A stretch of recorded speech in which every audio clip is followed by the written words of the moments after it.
Saya pun tengah mengisap, dia pun tengah mengisap. Anak tengah tengok TV kat depan. Tiba-tiba polis terus tangkap yang lelaki tu. Saya masih pegang saya punya barang saya tu. Bila kawan tu kiranya yang lelaki tu cakap polis kat depan, saya terus buang kat tingkap saya lah kiranya. Jadi maybe saya kat situ saya berontak. Saya hisap, yang maksudnya start from husband bawa balik dadah tu.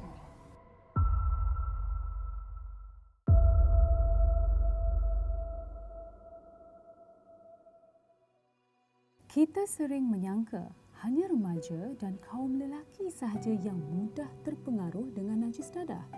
Namun berbeza bagi Puan Nadia, mula terjebak dengan najis dadah di pertengahan usia dan sudah pun bergelar ibu berkerjaya. Semuanya kerana pengaruh suaminya sendiri. Kita ikuti kisah pengalaman Puan Nadia yang hampir hanyut dan kehilangan segalanya kerana najis dadah. Assalamualaikum Puan Nadia. Terima kasih kerana sudi bersama-sama dengan kita untuk berkongsi kisah Puan. So, mungkin Puan boleh ceritakan sedikit latar belakang. Nama saya Nadia, saya umur 36 tahun. Saya mempunyai 2 orang anak, pernah berkahwin dan dah pun bercerai lah dengan suami saya. Saya pernah mengambil dadah. My last 2 years dalam perkahwinan saya tu, baru saya mencuba dadah.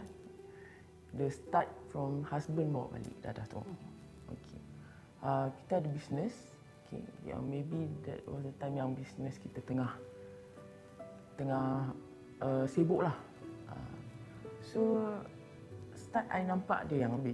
I nampak dia very energetic buat kerja apa semua. Kami ada bisnes catering. So untuk kami berdua sahaja bekerja, kiranya handle of 850 pack. So we start from small catering untuk 15 packs, 20 packs. And then tahun ke-8 tu kita dapat offer untuk a tender. 850 packs untuk the whole year tender tu. 2 orang saja bekerja. Ya, kita start masak pukul 12 malam. Sebab kita kena deliver item tu mesti kena panas-panas pagi. So kita start 12 malam sampai pagi tu kita tak tidur. So for the first month, kiranya saya gunakan apa tenaga yang ada lah untuk membantu dia. Tapi tengok dia macam in control, energy dia ada je, okey je. And then baru perasan kiranya by time tu time masak tu, sedang memasak ke apa, dia akan pergi ke bilik, pergi ke toilet apa semua. And then kat bilik, kat toilet ada satu ruang macam built-in wardrobe dalam bilik tu. So dia kat situlah dia punya pot dia lah. So bila tanya, dia cakap lah, oh ini batu. Saya tahu itu dadah, tapi saya tak tahu the effect. Maksudnya, I thought, saya ingatkan dia hanyalah macam as a, booster lah. Energy booster. Saya minta untuk cuba. Sebab saya sendiri rasa ketahanan diri saya untuk berjaga, untuk memasak sampai pagi tu memang tak mampu, di luar kudrat.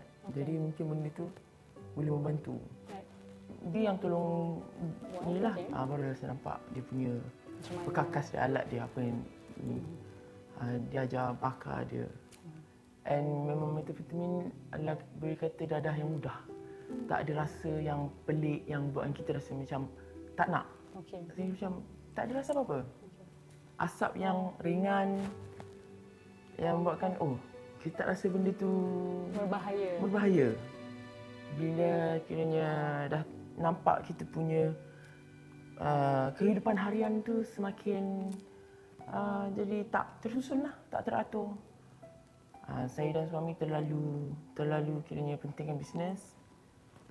Kita dah nampak dah kiranya rumah yang terabai, makan tidur yang tak tetap, anak yang sekolah pergi lambat disebabkan kita sibuk dengan bisnes kita tu. Itu anak-anak yang besar sekali 7 tahun. Kecil lagi lah. Yes. Jadi 7, yang kecil tu 4 tahun lah. Mula saya sendiri tak tahu harga dia. Hanya daripada suami lah yang saya tanya, fikir berapa ringgit benda ni, macam mana kira dia. Baru saya tahu, oh dia kira dengan pengambilan 0.5 gram, harga macam ni. Ke 1 gram, ke 5 gram. So masa tu you all punya consumption berapa dan boleh ingat tak berapa yang anda Mungkin spend? familinya of course 0.5 lah yang the lowest lah. Okay. And then after few months, but kita dah consume berdua kan. Jadi penggunaan tu lebih banyak lah. Naik sampai ke 5 gram. So dalam berapa ringgit tu kalau Puan ingat? 5 gram 600 ke 800 ringgit. Wow. Padahal dalam masa menggunakan benda itu beberapa bulan yang pertama, kiranya bulan-bulan awal, sentiasa bercakap, berkomunikasi dengan suami macam, oh kita tak boleh lama benda ni. Tapi dia macam dia ignore apa, macam ya betul lah, dia hanya mengiyakan tapi tak ada usaha macam Nak berhenti sampai ke apa? tak ada berhenti. Jadi saya sendiri yang ada rasa macam okey, saya nak berhenti, awak tolong jaga saya. Maksudnya okey, 2-3 hari ni saya tak nak isap, saya nak rehat betul. Nak cover balik tidur saya ke apa ke. Awak tolong on standby, tak apalah, maksudnya dia masih nak mengambil, okey. Ambil lah. Please be on standby untuk anak-anak, untuk rumah apa semua. And then saya cubalah untuk ni sendiri. Start lah kiranya bila saya dah okey, dia pula lah kononnya, okey awak pula stop, saya tolong cover awak. Dia selalu tempoh masa nak stop tu berapa lama? In your masa tu lah, 2-3 hari tak ambil?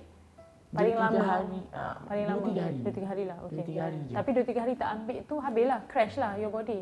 Crash, dia punya withdrawal dia.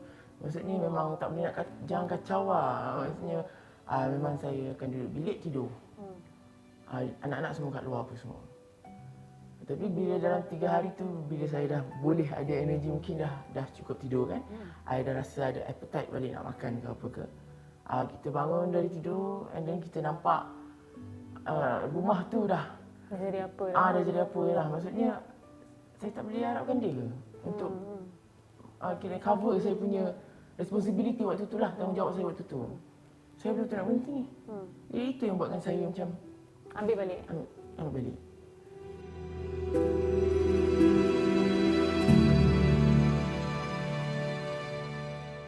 Memang tahun kedua tu dia start daripada yang hujung tahun yang bila saya sempatlah sober untuk 1 bulan tu, dia nampak dia punya attitude and behaviour yang dah berubah tu. Dan dekat situ akhirnya the next year kita dah start dan new year business tu, tanda tu macam nak tak nak anak saya pula darjah 1 tahun tu. Nak masuk sekolah.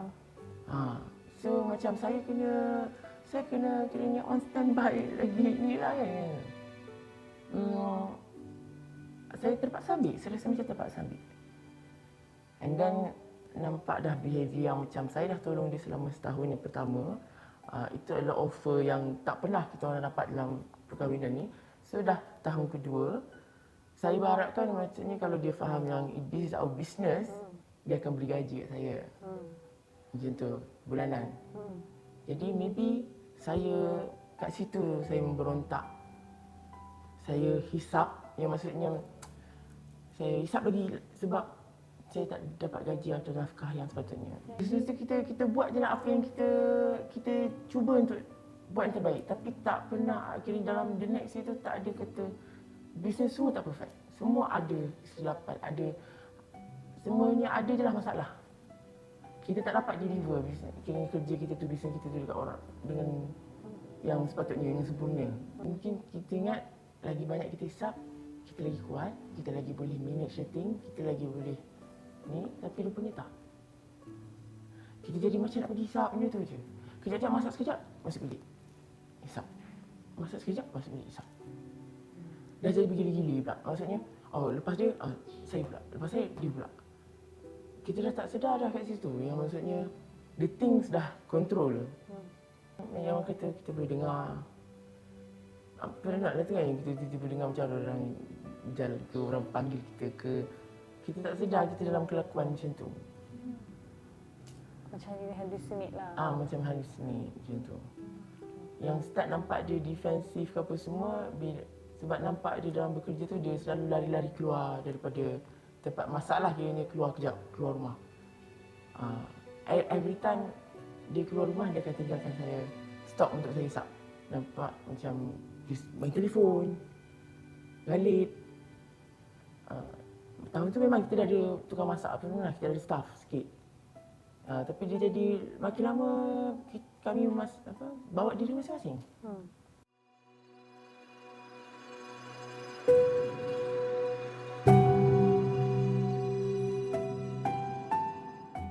Akhirnya tu macam bila dia mengamuk lah, bila dia start mengamuk. Dalam waktu memasak, dia marah sebab dia punya dapur tu pecah. Dia marah yang mengamuk yang dia tak fikir orang lain lah keliling ni. Mungkin dalam masa tu staff ada dalam 5-6 orang ke dalam rumah tu. And saya isteri dia, and bila dia marah saya depan semua orang, dan baru ada macam tersentak kan dalam hati macam 10 kira tahun ke-9 dia tak pernah marah saya macam tu. Dia dah tak share apa-apa dah. Dia start bawa diri. Nampak dia main handphone, terlalu main handphone. And then kita pun jadi paranoid. Saya terpaksa tengok, check handphone dia apa semua. Dan rupanya dia start untuk dia ada, kira dalam Facebook ada satu group yang dia call girl group macam tu. Dia kata tengok je. Tapi dalam group tu saya tengok tak ada muka. Ada harga, ada jam. 1 jam berapa ratus macam tu. Dia buat apa dia tak tengok je. Tak ada muka pun. Kenapa tak tengok porn je? Kenapa tak tengok yang grup tu? Antoi lah satu kali. Bila perempuan tu mesej sendiri, saya yang reply mesej tu, kata ada hutang lagi 100. Bila ada hutang tu, semalam lepas keluar bilik, tak bayar lagi 100. Lepas tu saya jawab okey. Macam, baru saya tahu. Memang dia sampai ke tahap tu. Waktu tu kira saya baru balik dari luar lah. Saya balik ke rumah, anak-anak tak ada dengan atuk nenek dia. And then, saya baru balik, dia dah pegang parang yang potong ayam tu, besar tu. Dia kunci pintu. Macam dia tak puas hati sangat lah. Macam, mula cakap macam, engkau yang call girl, dia kata. Engkau nak haram, engkau binatang lain kau. Dia sebut benda yang itu yang saya terfikir tentang dia sebenarnya. Dia bukan dia. So masa tu kau terus lari? Saya tak boleh lari. Saya doa je waktu tu. Saya betul, saya, ya Allah, saya hanya boleh tutup mata macam tolong macam tolong jangan macam ni, stop. Dia pecahkan guna tu, dia macam menakut-nakutkan saya lah. And saya rasa kalau saya melawan, that is the first time saya tak melawan bila dia defensif atau agresif macam tu.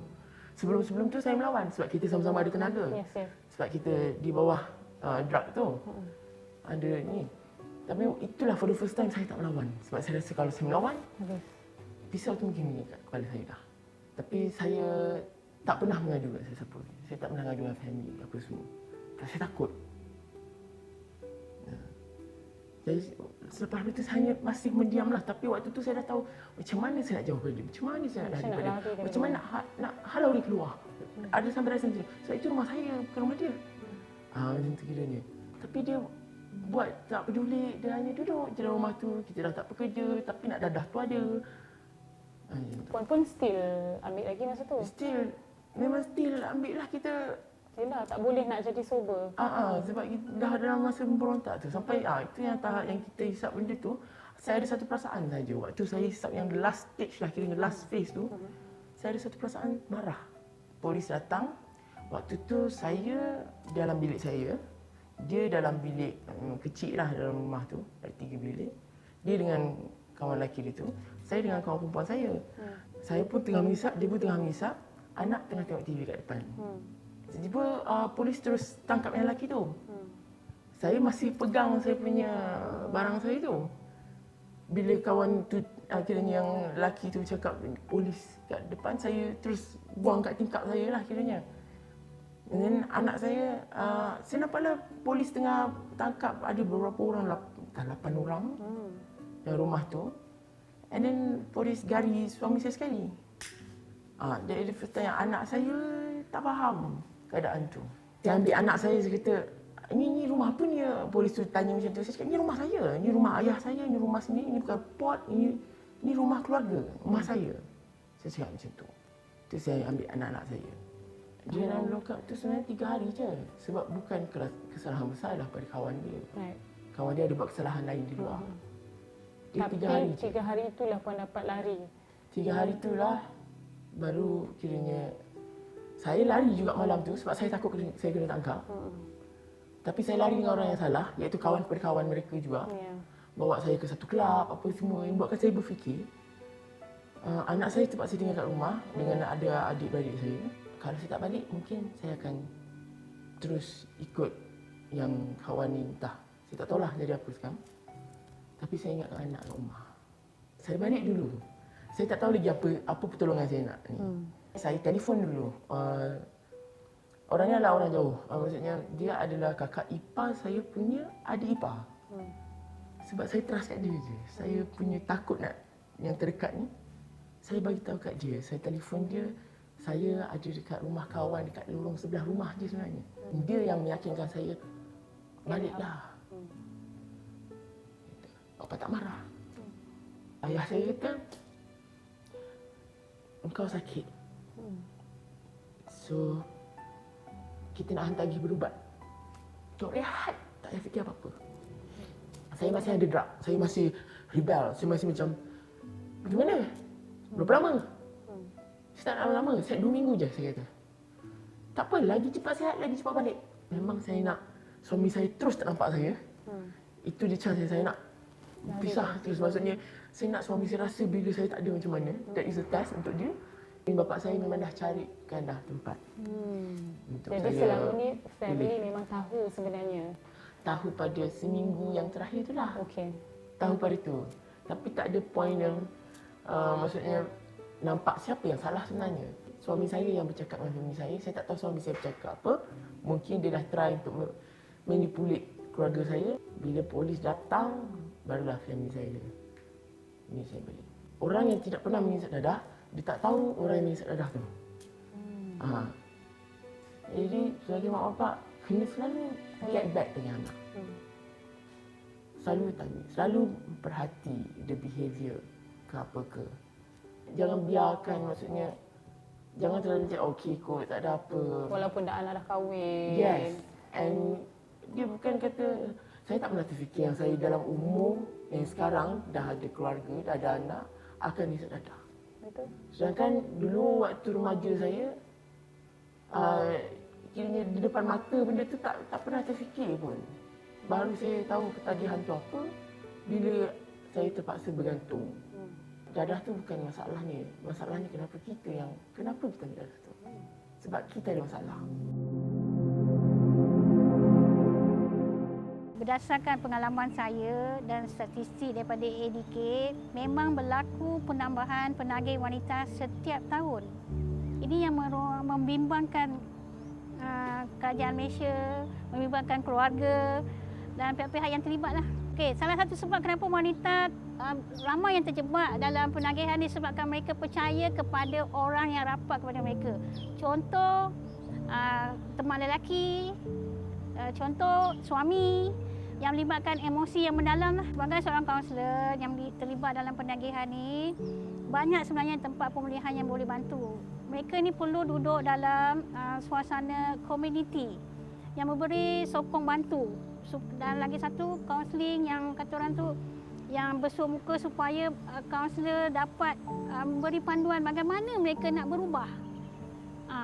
Bagaimana mereka nak memilih atau bertindak dengan cara yang bijak dalam mengharungi perjalanan hidup yang sentiasa mencabar ni. Jadi kat Malaysia ni, contoh pengasih ada. Pengasih Malaysia kan, yang ada banyak cawangan di setiap negeri. Dan di pengasih Sungai Buloh sendiri, Sinar Kasih, ada pusat pemulihan untuk wanita-wanita yang bermasalah ni, pergi dapatkan bantuan. Mereka tak boleh bergerak sendiri. Kalau mereka bergerak sendiri, mereka tak kuat. Sebab mereka tak ada bimbingan dan panduan. Macam mana nak mengekalkan kepulihan itu sendiri. Ketagihan dadah sememangnya membinasakan. Tidak kira usia, sesiapa pun boleh terjerat dengan najis dadah. Apa yang penting, keluarga perlu memberikan sokongan terutamanya kepada para wanita yang ingin keluar dari kancah dadah. Dan bagi para wanita, sayangi diri sendiri, jauhi najis dadah sehabis mungkin.